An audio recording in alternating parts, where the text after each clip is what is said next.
And clay oven fish cooking. Vidyanagar नाम के गांव में आलू नाम का एक मछुआरा रहता था।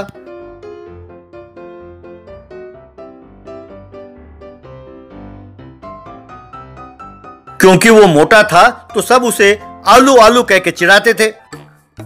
एक दिन आलू तालाब के पास मछली पकड़ रहा था कि तभी उसका दोस्त मधु वहां पहुंचा। यार आलू, तुम मोटे हो तो इसका बहुत फायदा हुआ है तुम्हें। बड़े बड़े मछलियां पकड़ पाते हो और तुम आराम से उन्हें खींच के बाहर निकाल लेते हो। अरे यार, तुम मेरी तारीफ कर रहे हो या मजाक उड़ा रहे हो समझ में नहीं आता, पर इस मोटापे को मैं बर्दाश्त नहीं कर पा रहा हूँ यार। मैं जल्दी से दुबला होना चाहता हूँ। तभी गांव का सरपंच मुकुंद वहाँ अपने आदमियों के साथ आया। अरे दुबला क्यों होना चाहते हो आलू? 20 केजी वजन बढ़ा लो तो पड़ोसी गांव वाले और हम आधा आधा बांट लेंगे तुम्हें। देखो भैया, आप गांव के सरपंच हो इसीलिए मैं चुप हूँ। अगर यही बात किसी और ने कही होती तो उसके मुंह में कांटा डालकर मछली पकड़ने के लिए तालाब में फेंक देता। हाँ, जबान चलाता है। आफ्टर ऑल एक अनाथ हो और तुम मुझे मछली पकड़ने के लिए कांटे में डालोगे? तुम देखते जाओ मैं तुम्हारा क्या हशर करता हूँ। कहकर वहाँ के मछुआरों को बुलाया और उनसे मुकुंद, सुनो, कल से ये आलू यहाँ मछली नहीं पकड़ना चाहिए। जिस किसी ने इसे मछली पकड़ने दिया उसे आलू के साथ साथ यहाँ मछली पकड़ने की इजाजत नहीं मिलेगी। कहकर गुस्से में वहाँ से चला गया। तब उनमें से एक मछुआरा आलू से, अरे यार आलू, तूने उससे पंगा क्यों लिया? तुम तो जानते ही हो कि वो कैसा आदमी है। अब देखो क्या हो गया। अरे ये क्या चाचा, आप भी उसी की तरफदारी कर रहे हो? वो कुछ भी कहेगा और हम उसकी बात सुनेंगे। ये कहेगा हम चुप रहेंगे तो कल कुछ और कहेगा। ठीक है, ये सब रहने दो। अब बताइए, कल से मछली पकड़ने आऊं या नहीं? अरे आलू, अब कुछ ही महीनों से यहाँ इस जगह को टूरिस्ट स्पॉट बना दिया है। उसने गवर्नमेंट से इस तालाब का कॉन्ट्रैक्ट लिया है। हम उसके खिलाफ नहीं जा सकते यार। अब तुम चाहो तो कोई और काम कर लो, हम तुम्हारी मदद करेंगे। उस दिन रात को आलू अपने घर के पास अकेला बैठकर दुखी हो रहा था कि मधु उसके पास आया। क्यों यार, क्या सोच रहे हो? अरे चिंता ना करो यार, मछली नहीं तो कोई और काम ढूंढ लेंगे। अरे चिंता नहीं है यार, लेकिन जहां मैं हारा हूं वहीं जीत कर दिखाना चाहता हूं। इसीलिए मैं तालाब के पास giant clay oven fish cooking का प्रबंध करना चाहता हूं। मतलब मैं समझा नहीं। अरे अपने तालाब में बड़े बड़े मछलियां हैं ना, उन्हें देखने के लिए बहुत सारे लोग आते हैं। उन्हें उन मछलियों को खाने का दिल तो करता है, पर वे उसे खरीद नहीं पाते और सिर्फ देखकर चले जाते हैं। इसीलिए ऐसे लोगों के लिए ही मैं ये इंतजाम कर रहा हूँ। आइडिया तो बहुत अच्छा है यार, पर क्या वो मुकुंद चुप रहेगा? अरे इसमें भी कोई अड़चन डालेगा यार। अरे करने तो दो, तब उसकी खबर लेंगे। मैं जानता हूँ कि उसे कैसे सबक सिखाना है। अगले दिन मधु और आलू मिलकर वहाँ पर जायंट क्ले ओवन को रखा और जायंट फिश को पकाने लगे। ये देखकर मछुआरों में से एक, यार आलू, तू बड़ी कुत्ती चीज है। शाबाश, ऐसा ही होना चाहिए। अरे कोई हमसे कुछ कहे तो हमें दुखी नहीं होना चाहिए। आगे क्या करना है ये सोचना चाहिए, तुम्हारी तरह। कि तभी बहुत सारे लोग वहां आए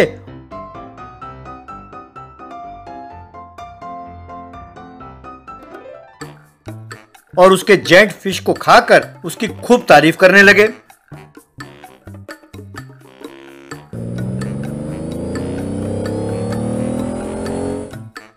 यूं देखते देखते आलू का धंधा खूब चल पड़ा। कुछ दिनों बाद मुकुंद को इसका पता चला तो वो आलू के पास पहुंचा। तुम्हारी ये हिम्मत कि मेरे मना करने के बावजूद तुमने यहीं डेरा डाल रखा है? निकालो इसे। ए मछुआरों, तुम लोग इसे मछली क्यों बेचते हो? मैं जानना चाहता हूँ। देखिए मुकुंद जी, आपने आलू को मछली पकड़ने से मना किया था, ये तो ठीक है, आपको इसी का अधिकार है, लेकिन हमें बेचने से रोकने का आपको कोई अधिकार नहीं है। अगर आप चाहते हैं कि हम आलू को ना बेचें तो आप खुद ही खरीद लो और वो पैसे हमें दे दो। अरे तुम अपनी ये होशियारी मेरे पास ना जताओ। अगर मेरा दिमाग फिर गया तो मैं जानता हूँ कि तुम लोगों को कैसे सबक सिखाना है। अरे सरपंच, पहले ही मैं तुझे बहुत मौका दे चुका हूँ। अगर मेरा दिमाग फिर गया तो एक मुक्का मारा तो तू दूर जा गिरेगा। अरे तेरे जैसे सांड मैंने घर में बहुत पाल रखा है। मैं जानता हूँ कि इन सांडों को काबू में कैसे करते हैं। अगर तुम में दम है तो आ जाओ, दो दो हाथ देख लेते हैं। आलू को बहुत गुस्सा आया। उसने मुकुंद को खींचकर एक घूंसा मारा। मुकुंद दूर जा गिरा। बाद में आलू और बाकी सारे मछुआरे मिलकर मुकुंद को खूब मारने लगे। वो मार खाकर मुकुंद वहां से भाग गया। उसके बाद मुकुंद कभी भी तालाब के पास नहीं आया।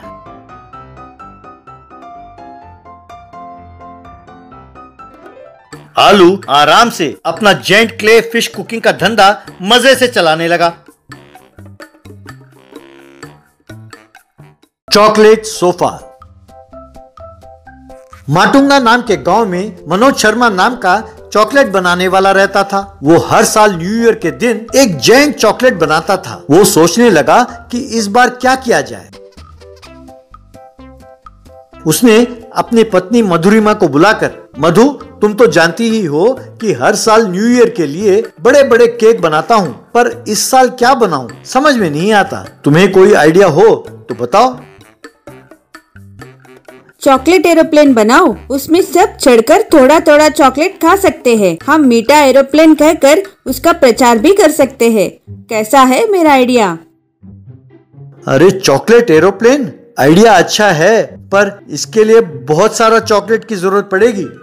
कुछ कम बजट वाला आइडिया हो तो बताओ। तो एक काम करो, चॉकलेट सोफा बनाओ। हम प्रचार करेंगे कि ये सोफा बैठने के लिए ही नहीं, खाने के लिए है। अपने चॉकलेट फैक्ट्री को अच्छा पब्लिसिटी भी मिलेगा। वाह, क्या आइडिया है मैडम जी। अभी के अभी चॉकलेट सोफा बनाना शुरू करता हूँ, कहकर गांव भर में ऑटो में उसका प्रचार करवाया। ऑटो में हर साल की तरह इस साल भी चॉकलेट फैक्ट्री शर्मा जी एक बड़ा चॉकलेट सोफा बना रहे हैं। इतना ही नहीं, उसका प्रदर्शन भी करेंगे। उसे देखने आए हर एक व्यक्ति को एक चॉकलेट का टुकड़ा भी देंगे। सभी आइए और उस चॉकलेट सोफा का नज़ारा लीजिए और एक मीठे से चॉकलेट के टुकड़े का आनंद लीजिए। यूं कहने लगा।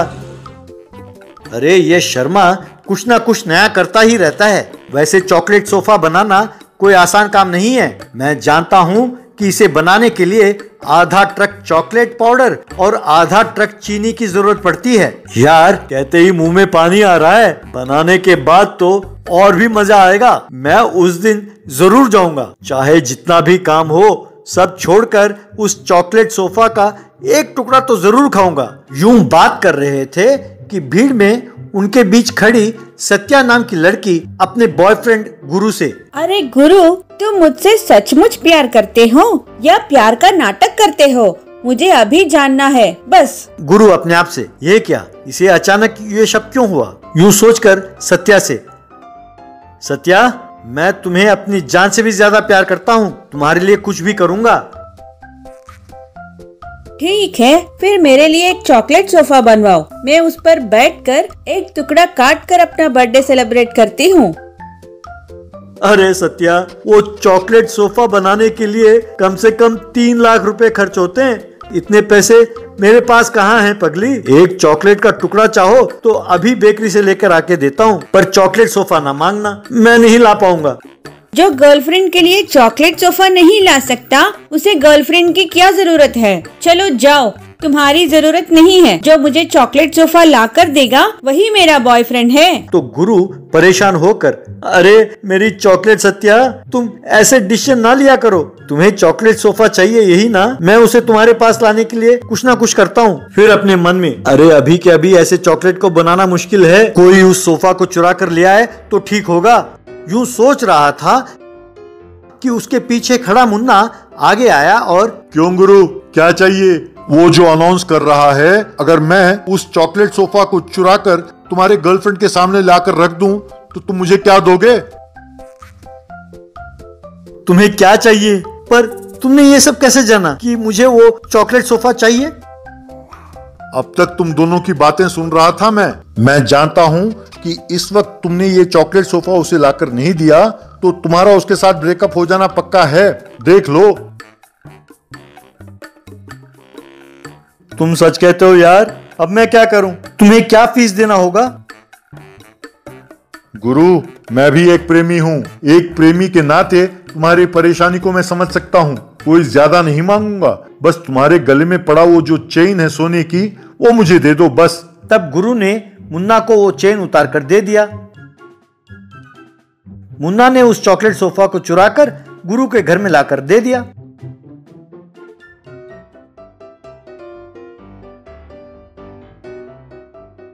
गुरु, ओ गुरु, ये लो तुम्हारा चॉकलेट सोफा। जैसा तुमने कहा मैं वैसे ही चुरा कर लाया हूँ। अब तुम इसका जो मर्जी करो, मुझे क्या। कहकर उसे दे दिया। उसे देखकर गुरु उछलकर अपने गर्लफ्रेंड को फोन करके बुलाया। उसके आते ही, ये लो मेरी जान, तुम्हारा चॉकलेट सोफा, ये रखा है तुम्हारे सामने। उसे देखकर वो खुश होकर चाकू से उसके टुकड़े करके एक टुकड़ा उसके मुंह में भी दिया। उन्होंने मजे से बर्थडे सेलिब्रेट किया। मनोज शर्मा ने चॉकलेट सोफा बन गया है समझकर कपड़ा हटाकर देखा तो चॉकलेट सोफा गायब था। मनोज शर्मा परेशान होकर, अरे अपना चॉकलेट सोफा किसी ने चुरा लिया है, अब हम लोगों को क्या जवाब देंगे। अरे बाप रे, अपने चॉकलेट कंपनी की बदनामी होगी, अब उसे कैसे ढूंढूं। ये वक्त यूँ परेशान होने का नहीं है। अब तहकीकत करना छोड़ो, अब रातों रात लोगों को बिठाकर एक चॉकलेट सोफा बनवाओ। यूं लोगों को बिठाकर रातों रात एक बड़ा सा चॉकलेट सोफा बनाकर उसे प्रदर्शन में रखा। उसे देखकर लोग, वाह यार, मनोज जैसा कोई नहीं, वो अपनी बात से मुकरता नहीं है, देखो कितना बड़ा चॉकलेट सोफा बनाया है, अब ये सब में एक एक टुकड़ा बांट कर देगा। देखते ही मुंह में पानी आ रहा है।